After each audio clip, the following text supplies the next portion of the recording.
नाज़रीन इकराम, न्यूट्रल क्या वाकई न्यूट्रल हो चुके हैं? अगले 48 से 72 घंटों में बहुत बड़ी पेशरफ्त मतवक्के है। परवेज खट्टर का बहुत बड़ा ऐलान सामने आ गया, जबकि शहबाज शरीफ के अदम एतमाद लेने जा रहे हैं। सदर आरिफ अलवी की तरफ से इम्पोर्टेड पर लंका ढाए जाने का इम्कान। नाज़रीन इकराम, इस वक्त की सियासत में जो हलचल मची हुई है, एक जनब तो इसहाक डार की वापसी, और इस वापसी के साथ साथ सिर्फ वज़ीर ख़जाना नहीं बल्कि डिफेक्टिव डिप्टी वज़ीर आज़म और तमाम मामलात को नवाज शरीफ के हाथ देने का मंसूबा है। एक जनब तो ये हो रहा है, और वहीं पर दूसरी जनब ऑडियो लीक्स ने रंदा फेर दिया है। इस वक्त बड़े बड़े बुर्ज उलटने जा रहे हैं। एक तरफ नून लीग एतराफ़ कर चुकी है कि ऑडियोस असली हैं। मरियम औरंगज़ेब तो कह चुकी हैं कि इन ऑडियोस में कोई गैर कानूनी बात नहीं हुई। अब इनके चैनल्स और हिमायती सहाफ़ी भी इनकी हिमायत में आ गए हैं। शौकत तरीन की ऑडियो जाली थी मगर वो ठीक थी, मगर ये असली ऑडियो भी गलत नहीं है।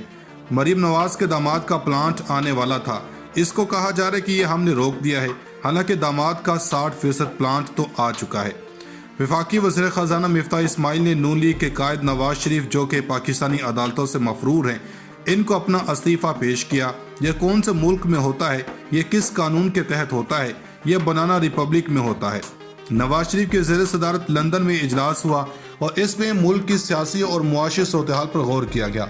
मिफ्ताह इस्माइल ने कहा कि आपने वजीर बनाया था, मुल्क से वफादारी निभाई थी, इसके साथ साथ इसहाक डार को शहबाज शरीफ के साथ ही रवाना करने का फैसला हुआ है। इसहाक डार शहबाज शरीफ के साथ वापस आ चुके हैं और मंगल को बतौर वजीर ख़जाना हल्फ उठाना है। एक जनब ये सारी सियासी पेशरफ्त और ऑडियो लीक्स का सिलसिला, वहीं दूसरी जनब एक ज़बरदस्त मामला हुआ। इमरान खान के कुछ पुराने साथी हैं जो मौजूदा साथियों पर तनकीद करते रहते हैं, जैसे हामिद खान है। हामिद खान ने कहा था कि मैं खान को कहा था कि अलीम खान और तरीन पीठ में छुरा घोंपेंगे, मगर अब पार्टी चेयरमैन ने हामिद खान को अहम ओहदा दे दिया है और पार्टी की एडवाइजरी कौंसिल बना दिया गया है, जिसके चेयरमैन हामिद खान होंगे और 10 रुकनी एडवाइजरी काबीना में दीगर लोग भी शामिल हैं। एडवाइजरी लोग अहम इश्यूज़ पर पार्टी चेयरमैन को सिफारिशात पेश करेगी।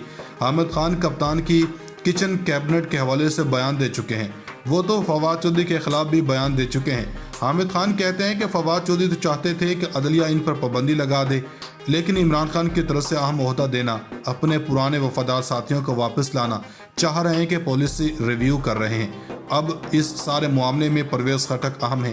परवेज खट्टर अहम तरीन ओहदों पर रहे हैं और मुख्तलिफ हल्कों के साथ ताल्लुकात भी हैं। मुख्तलिफ हल्कों के साथ रब्ता करके हालात मामूल पर ला रहे हैं। परवेज खट्टर की अगर खुद भी ऑब्जर्व कर लें, परवेज खट्टर उन रहनुमा में से नहीं जो लंबी लंबी छोड़ते हैं।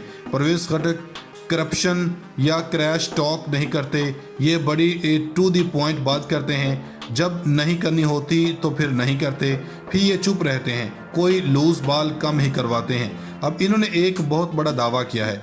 इन्होंने बुनियादी तौर पर कहा कि मैं लगा हुआ हूँ और मुझे यकीन है कि 2 से 3 रोज़ में इलेक्शन के मुतालिक चीज़ें सामने आ जाएंगी। इस्लामाबाद पहुँच कर दिखाएंगे इक़्तिदार की कुर्सी से किस तरह गिराते हैं। इस्तीफ़े देकर नए इंतखाबात करवाए या फिर मैदान में आकर मुकाबला करें। इनका कहना था कि दुनिया में कोई भी इस हुकूमत पर एतमाद करने को तैयार नहीं। इन सब को तरीका सिखाएंगे कि इक़्तिदार में कैसे उतारा जाता है। मैं खुद तमाम मामलात में लगा हुआ हूँ।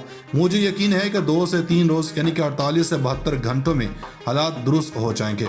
ये लोग इस्लामाबाद से निकल नहीं पाएंगे। फैसला मैदान में होगा, असम्बलियाँ तहलील करना पड़ेंगी। अब यहाँ पर एक चीज़ है कि इम्पोर्टेड हुकूमत इक़्तिदार से दूर जाने का नाम नहीं ले रही, तभी तो नया वज़ीर ख़जाना इम्पोर्ट किया जा रहा है। वज़ीर ख़जाना के बारे में कहा जा रहा है कि वो मामला डायरेक्ट देखेंगे।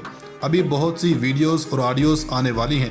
यहाँ पर बहुत परेशानी है। मुज़ाकरात चल रहे हैं किसके साथ, मुबैना तौर पर कि हमसे ही ले लें, हम इन ऑडियोस को डिलीट कर दें, इस सारे मामले में चीज़ें वाज़े कर दें। यहाँ पर इतलात आ रही हैं कि सदर मुमलिकत शहबाज शरीफ को अदम एतमाद का वोट देने का कह सकते हैं। इसमें तहरीक इंसाफ भी कहती आई है कि न्यूट्रल्स अगर वाकई न्यूट्रल्स हो जाएं तो सीधी सी बात है कि एमक्यूएम की सियासत तो ख़त्म हो चुकी है, क्योंकि वो किसी के इशारों पर इस हुकूमत से मिले हैं। अब चूँकि फ्लोर क्रॉसिंग नहीं हो सकती, तो इस सब में क्या पाकिस्तान तहरीक इंसाफ असम्बली में वापस जाए और अदम एतमाद की तहरीक चलाए।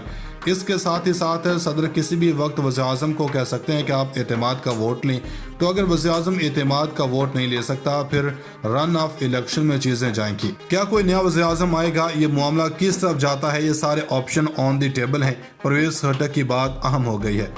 नाज़रीन इकराम, मसला इस वक्त यह है कि पाकिस्तान के वज़ीर-ए-आज़म हाउस की 100 घंटे से ज़ायद के रिकॉर्डिंग मार्केट के अंदर मौजूद है اور جس میں سے کچھ مارکیٹ میں آ گئی ہیں اور کچھ برائے فروخت ہیں. یعنی کہ اس وقت صورتحال یہ ہے کہ ہیکرز یا جو لوگ اس سے منسلک ہیں تو وہ کہہ رہے ہیں کہ آپ ہمیں اتنے لاکھ ڈالرز دیں.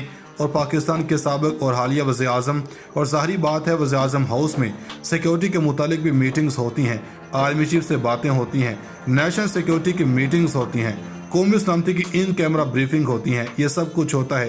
وہ کہہ رہے ہیں کہ ہمارے پاس اور بھی ریکارڈنگز ہیں. یہ ریکارڈنگز کا باہر آنا پاکستان کی سیکیورٹی بریچ ہے. یہ معاملہ اس قسم کا ہے کہ رات سے ہی یہ جو ساری صورتحال سامنے آئی ہے تو اس کے بعد بہت ساروں کی دوڑیں لگ گئی ہیں.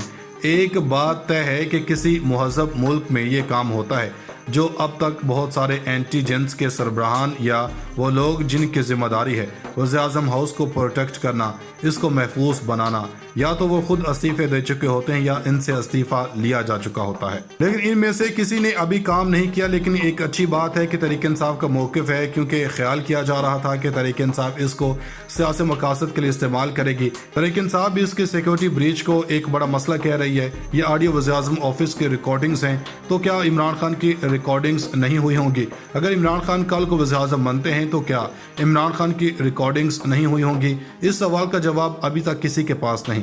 اس لیے تحریک انصاف بڑی سنجیدگی کے اس ساتھ اس معاملے کو لے کر چل رہی ہے. اب تک ظاہری بات ہے جب رات سے کچھ ہوا ہے تو کچھ ایسی چیزیں سامنے آئی ہیں کہ یہ جاسوس کون تھے، یہ پرائم منسٹر بگڈ کیوں ہے. اگر بگڈ تھا تو اس کو ریموول کرنا بھی بہت ضروری تھا، اور وہ جو بگڈ ڈیوائسز کو ختم کرنا کس کی ذمہ داری تھی. اس کے بعد ایک رپورٹ آئی ہے. ہمارے خیال میں اس حکومت کو اس معاملے کو سنجیدہ لینا چاہیے اور اس کو سیاسی بیان بازی تک لے کر نہیں جانا چاہیے کہ وہ موبائل ہیک ہو گیا تھا یا اس سے یہ ہوا. اس کے لیے ایک جوڈیشل انکوائری ہے. جس نے بھی یہ کیا ان کے ذمہ داروں کا تعین ہونا ضروری ہے. Doctor Arsalan Khalid I T کے منسٹر ہیں.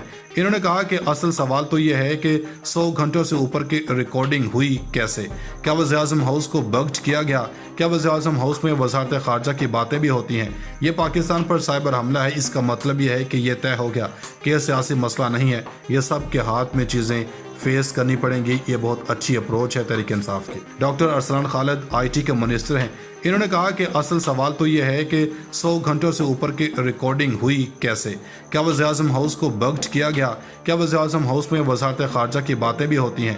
یہ پاکستان پر سائبر حملہ ہے. اس کا مطلب یہ ہے کہ یہ طے ہو گیا کہ یہ سیاسی مسئلہ نہیں ہے، یہ سب کے ہاتھ میں چیزیں فیس کرنی پڑیں گی. یہ بہت اچھی اپروچ ہے تحریک انصاف کی.